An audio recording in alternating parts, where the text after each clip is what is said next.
Buenos días de vuelta.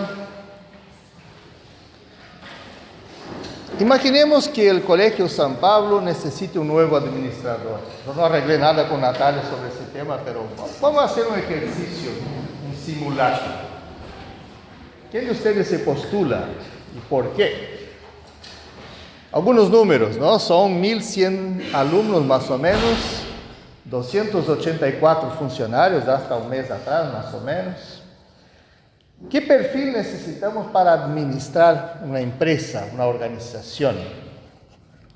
Si nos ponemos en zapatos de ese administrador, ¿cuáles serían nuestras fortalezas y nuestras debilidades? ¿Alguien tiene alguna idea a compartir? Natalia no vale porque está metida en el tema. Administrar es una palabra clave que normalmente lo vemos siempre para el lado profesional. Pero en verdad todos nosotros somos administradores. Cuando recibimos un sueldo tenemos que administrarlo y a veces sobran días al final del sueldo, ¿no? Ese es el dicho más o menos, ¿no? Vamos a hacer un ejercicio, vamos a abrir la Biblia en Génesis capítulo 1. Tiene ahí las Biblias. Génesis no está bien al comienzo porque tenemos el catecismo menor de Lutero, pero después cuando empieza el texto mismo, ahí empieza la página 3. Después de un mapita está el texto de Génesis. Génesis 1, 26 y 27, bien ahí abajo. Hay algo interesante sobre administración. Estamos hablando de un Dios que hace todo, un Dios creador, pero que ya nos involucra en algo. ¿Alguien quiere leer?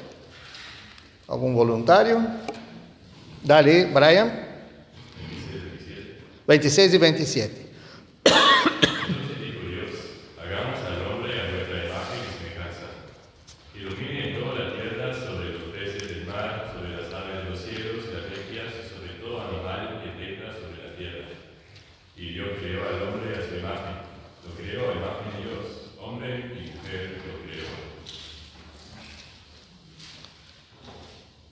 Que domine en toda tierra. No dijo que es su propiedad, pero Dios delega todas las cosas que Él hace a nuestro cuidado. Cultivar y cuidar. Y esa tarea no duró mucho para Adán y Eva, porque un poquito más adelante vemos algo complicado que va a tornar la tarea de administrar más complicada. Vamos ahora a pasar a Génesis 3. Den vuelta a la hoja, deje marcado ahí en Génesis 3, 16 a 19. Página 5. Antes un poquito, Dios dice así, ¿no? Dios el Señor tomó al hombre y lo puso en el huerto del Edén para que lo cultivara y lo cuidara. Y ahí puso aquella reglita, ¿no? Para ver la libertad del hombre. Comerás del fruto de todo el árbol menos uno. Eso es administrar. Pero ahora del 16 al 19 hay algo fuerte acá a partir de la desobediencia. ¿Quién quiere leer? Acá, Liz. A la mujer le dijo: aumentaré en gran manera los dolores cuando des a luz tus hijos. Tu deseo te llevará a tu marido y él te dominará. Al hombre le dijo: puesto que accediste a lo que te dijo tu mujer, comiste del árbol del que te ordené que no comieras. Maldita será la tierra por tu causa. Con dolor comerás de ella todos los días de tu vida. ¿Sigo, no? Sí, hasta el 19. Te producirá espinos y cardos, y comerás hierba del campo. Comerás el pan con el sudor de tu frente, hasta que vuelvas a la tierra, pues de ella fuiste tomado. Porque polvo eres y al polvo volverás. ¡Wow! ¡Qué fuerte! Todo lo que era el paraíso ahora se transforma en un pequeño infierno donde la mujer sufre, el hombre sufre y el pastor sufre para predicar ahora sobre un administrador malo. O sea, ¿por qué Jesús no cambió por otra cosa? ¿O por qué tampoco elegí otro texto un poco más sencillo? Semana pasada hablamos de la ovejita perdida, era tan fácil, ¿no? Pero hoy cómo sacar una lección de un administrador malo que es elogiado. Vamos a empezar. Un mayordomo en las películas, ¿cómo es visto? ¿Qué hace el mayordomo? Normalmente es el culpable, el malo, ¿no? Si hay algún crimen, está el mayordomo. Pero en la Biblia hay varias veces que ponen que los reyes delegaban la tarea de administrar sus cosas a mayordomos. Y ahí viene la palabra mayordomía o administración de la vida cristiana, que es muy interesante. ¿Cómo? Sí, también, ahí está. Pero es interesante ver que ese mayordomo no es ningún santo.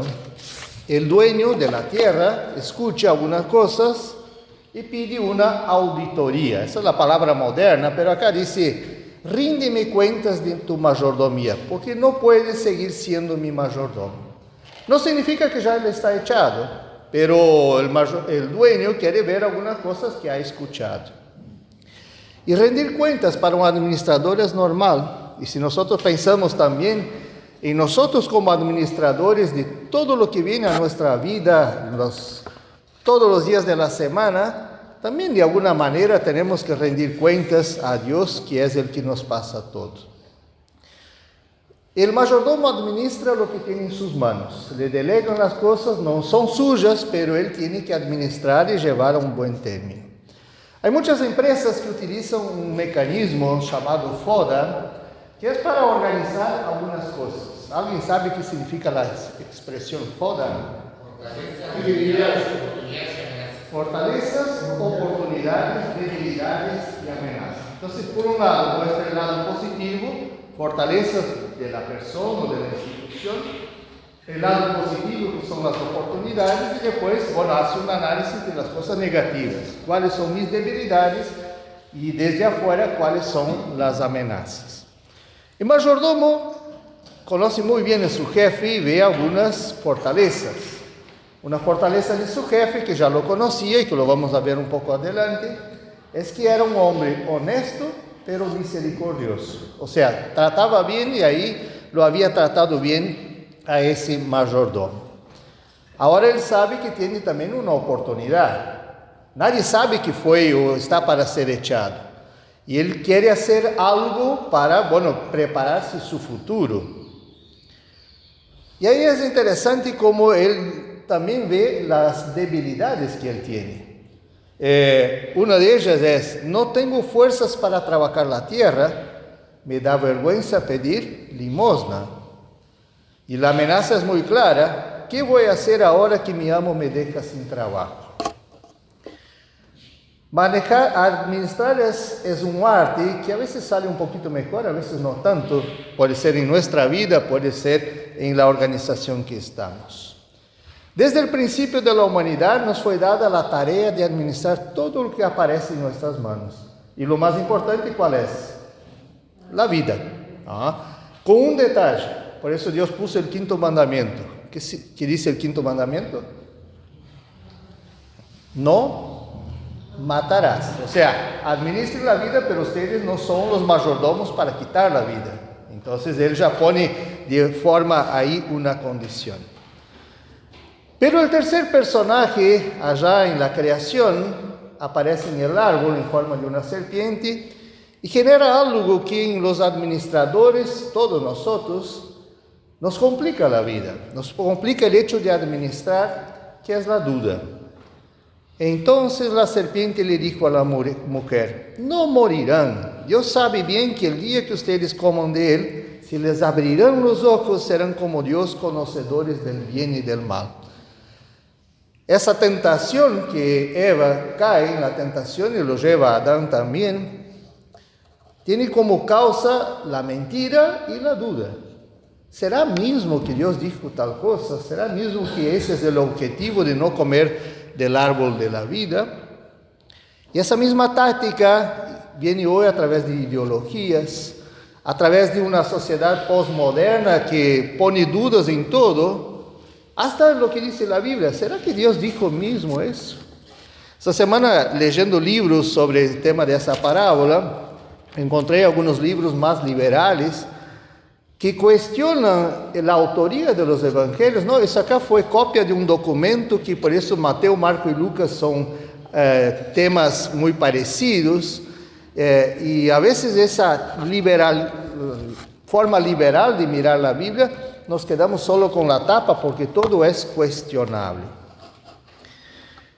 No sabemos muchos detalles de cómo se manejaban los negocios en aquella época, pero parece, por ese libro que estaba leyendo, que da algunos detalles de Oriente Mediano, que hay cosas interesantes en el mayordomo. El mayordomo tiene total confianza. Pero así como el mayordomo busca alquilar la propiedad para que otros puedan trabajar, él controla y él gana una comisión.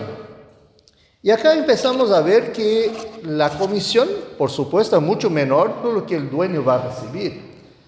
Pero esa comisión es parte también de la cultura de la época, es un poco su sueldo, la forma que el hombre tiene para ver. ¿Y qué hace el hombre? ¿Qué hace el mayordomo? ¿Piensa en qué?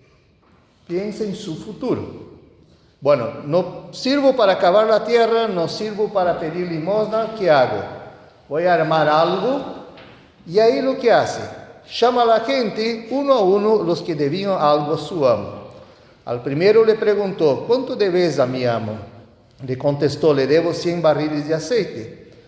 Él dijo, bueno, acá está tu vale, siéntate enseguida y haz otro por 50 solamente. Después preguntó a otro, ¿y tú cuánto le debes? 100 medidas de trigo.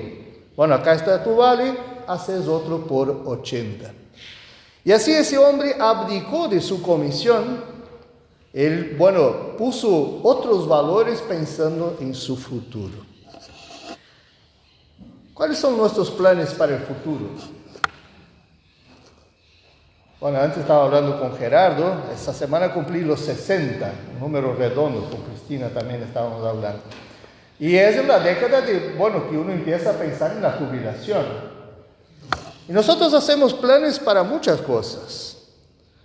Y si pensamos un poquito más, con más profundidad, en la administración de todas las cosas que tenemos en nuestra mano, nos pensamos también los planes para el futuro eterno. Porque acá somos peregrinos, pasamos una parte muy chiquita, microscópica de todo lo que es la vida eterna. ¿Y cuáles son nuestros planes para el futuro? Es algo para pensar. ¿Qué hace el administrador? Piensa en el futuro, achica su comisión, ahora tal vez pase un poco más sacrificado, pero piensa que después va a ser bien recibido en la casa de las personas. Uno puede pensar, sí, pero hizo una trampa. ¿Y qué va a decir el amo, el Señor? Pero si pensamos que el Señor después va a procurar la gente y decir, mira que mi mayordomo hizo una trampa, ¿qué va a pensar del Señor que es tan honesto, misericordioso?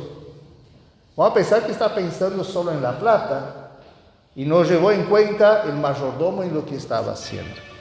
Por eso es interesante pensar esa perspectiva. El mayordomo fue astuto. Utilizó una sabiduría para, achicar, hacer algún sacrificio y pensar en su futuro. Y muchas veces pensando en el futuro eterno, nosotros también tenemos que hacer algunos sacrificios para estar conectados con Dios y con esa palabra que tenemos. A veces en la administración también ponemos prioridad. Esta semana escuchaba que la Universidad de la República alguien hizo una manifestación y quería ser la prioridad. ¿Qué significa prioridad? Primero, pero hay tantos intereses en un estado, en un país, que ser la prioridad es un tema complicado, porque cada uno piensa también en su ombligo. Pero a nivel de futuro, con Dios, también necesitamos poner prioridad, en medio a veces a tantas tentaciones. Y una de las primeras cosas que tenemos que administrar en nuestra vida es el reloj, es el tiempo. ¿Cómo manejamos el tiempo? Voy al culto, un domingo de mañana quiero dormir, hace frío, estoy cansado, tengo otras invitaciones. Voy a leer la Biblia, pero en Netflix apareció una serie tan linda, voy a mirar primero eso, después agarro la Biblia. Reservo un rato de mi tiempo para orar por las personas conocidas, hermanos en la fe. Sí, pero primero tengo que ver el WhatsApp porque hay otras cosas, las redes sociales. Veo gente tirada por ahí y pienso, ¿puedo ayudar? ¿Hay algo en casa que puedo colaborar? Bueno, está el Mides para eso, ya busco otros subterfugios para, y eso es administrar. Y hay algo interesante para pensar sobre administrar, que es la sagacidad. Para ser astuto, uno necesita pensar, meditar, trabajar, ¿no? Y eso no es una experiencia sencilla, nosotros vamos aprendiendo con el tiempo la sabiduría. Alguien dice que la sabiduría es como un peine que ganamos cuando ya no tenemos más los pelos en la cabeza. Pero podemos pedir que Dios nos ayude a pensar. Y hay algo interesante que Jesús dice un poco después. El que es confiable en lo poco, también lo es en lo mucho. Ningún siervo puede servir a dos señores porque a uno lo odiará y al otro lo amará. No puede haber un mayordomo de dos empresarios distintos o competentes entre sí. Y hay algunas lecciones que podemos sacar de esa historia para pensar. Tenemos errores, tenemos aciertos en el manejo de la administración de nuestra vida. Por eso es importante el tema de cada domingo pasar por esa ducha espiritual que tenemos de recibir el perdón, de decir que alguien nos perdona nuestros pecados en nombre del Padre, del Hijo y del Espíritu Santo. Sí, cuando rezamos el Padre Nuestro, recibimos el perdón, porque ahí decimos, perdona nuestras ofensas, nuestras deudas. Pero al estar juntos recibimos la declaración y Dios nos perdona.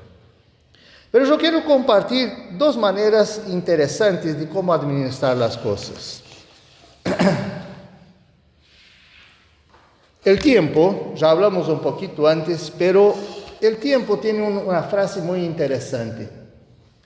Enséñanos a contar bien nuestros días para que en el corazón acumulemos sabiduría.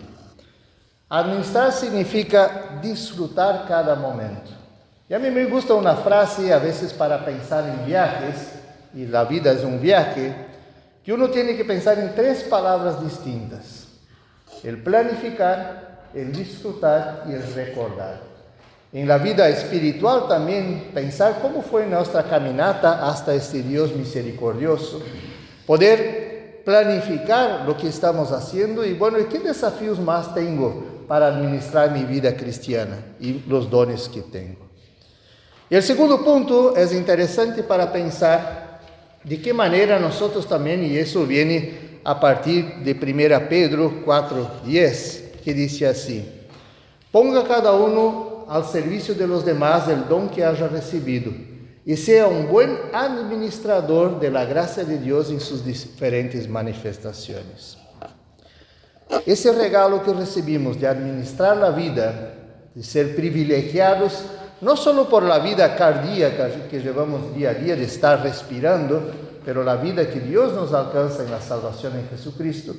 ¿De qué manera podemos compartir eso con otros? ¿Qué pasa cuando yo tiro una piedra a un lago o a una piscina? ¿Qué se genera? Ondas, círculos. ¿Cuáles son los círculos de nuestra vida? Empezamos por nosotros mismos, la piedrita. Tenemos el círculo más cercano, la familia, los amigos, vecinos, compañeros de trabajo, y así va. Y esos círculos también necesitan conocer quién es el Salvador para ellos también. Por eso administrar también significa ahora con astucia, con sagacidad, con creatividad poder llevar el Evangelio a otras personas. A veces solo el hecho de decir algunas palabras no basta, empecemos con el ejemplo, pero también decir las palabras claves. Y esta semana con el grupo de 2 universitarias que estamos preparándolas para el bautismo, Clementina y María, hablamos de un ejemplo que el pastor Andrés siempre comenta, de a veces personas que trabajan juntos en la misma empresa, y pasó eso en Canoas, en su congregación, personas que van a la iglesia, pero uno no sabe que el otro va a la misma iglesia porque van en cultos de horarios diferentes. ¿Cuánta gente a veces no sabe que nosotros vivimos nuestra fe cristiana en el día a día y podemos compartir esa experiencia también con ellos? Que Dios nos ayude en los desafíos de administrar toda la vida y dejamos eso en su mano. Amén.